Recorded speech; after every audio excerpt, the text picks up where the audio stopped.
আসসালামু আলাইকুম এভরিওয়ান, চলে আসলাম আরেকটা ব্লগ নিয়ে।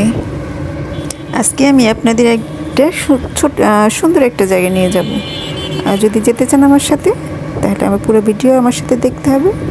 চলুন তাহলে যাওয়া যায়। আমি যাচ্ছি প্রায় এক যুগ পরে, বলতে গেলে আমার বাবা বাড়ি এলাকায়। ওসব বাবার বাড়ি এখানে, তারা এখন থাকে না বর্তমানে, তারা এখন খুলনায় থাকে। খুলনায় তারা আমার কাছাকাছি থাকে বলেই এদিকে একটা বেশি আসা হয় না। তবে জীবনের অনেকটা স্মৃতি রয়েছে, জীবনে অনেকটা সময় এইখানে পার করেছি।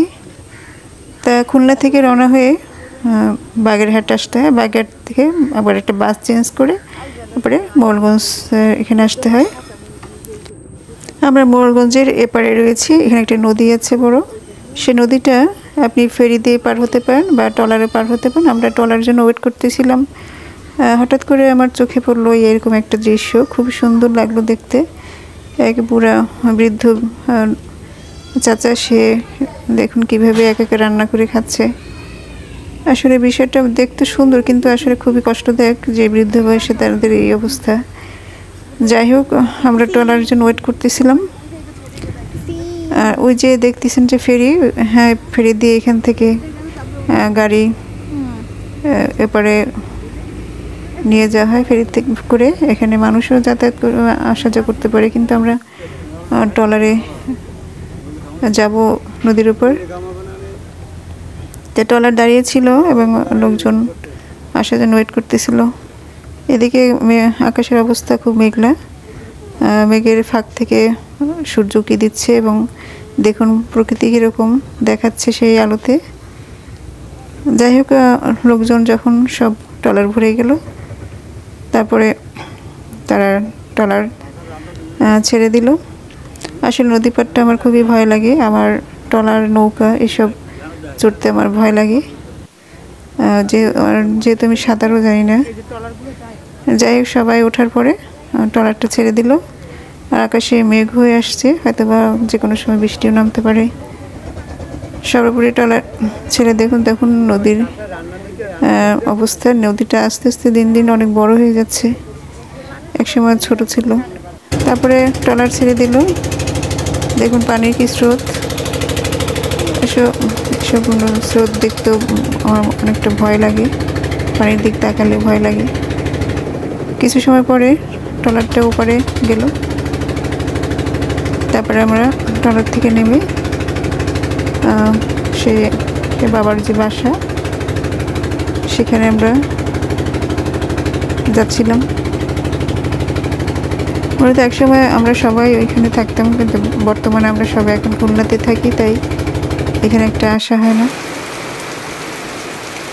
হঠাৎ করে বৃষ্টি নামলো, আমরা এক জায়গায় দাঁড়ালাম। তারপর ট্রলার থেকে নেমে আমরা কিছু দূর হেঁটে ভ্যানে করে বাসা যেতে হয়। অনেক দিন পর আসলাম, হয়তো বা অনেক কিছু পরিবর্তন হয়েছে, অনেক কিছু চেনা যাচ্ছে না, সব কিছু মনে হচ্ছে যেন নতুন। আর এক যুগ তো মনে বুঝেন যে কতটা সময়। যাই হোক, আমরা ভ্যানে করে সে বাসার দিকে রওনা হলাম। এই হলো সেই বাসার গেট। আপনারা তো সম্রাট শাহজাহানের কত সেই মমতাজকে যে তাজমহল বানিয়ে দিয়েছিল তার কথা শুনেছেন। আর এটা হচ্ছে আমার বাবার দেওয়া আমার মায়ের জন্য সেই তাজমহল। এটা হলো তার ভালোবাসার নিদর্শন। সে তার সামর্থ্য যেটুকু পেরেছে আমার মাকে সে দিয়েছে। এই বাড়িটা আমার মার নামে লেখা। যাই হোক, আপনাদের কাছে আমার বাবার দেওয়া তাজমহলটা কেমন লেগেছে কমেন্টে জানাবেন। আমি আপনাদের ছাদ থেকে দেখাচ্ছি। হলো আমরা ছাদে উঠেছি, ছাদে আশেপাশে সব জায়গায় ঘুরলাম। অনেকদিন পর আসলাম, তাই সব একটু। এই বাসাটা সম্পূর্ণ ভাড়াটিয়ারা থাকে, সব ভাড়া দোতলা বাসা, সব ভাড়া দেওয়া হয়। আমরা এখনো মাঝে মাঝে এসে, অবশ্য আমার আসা হয় না, আমার মা বাবা কিছুদিন পর পর এসে একটু ঘুরে যায়।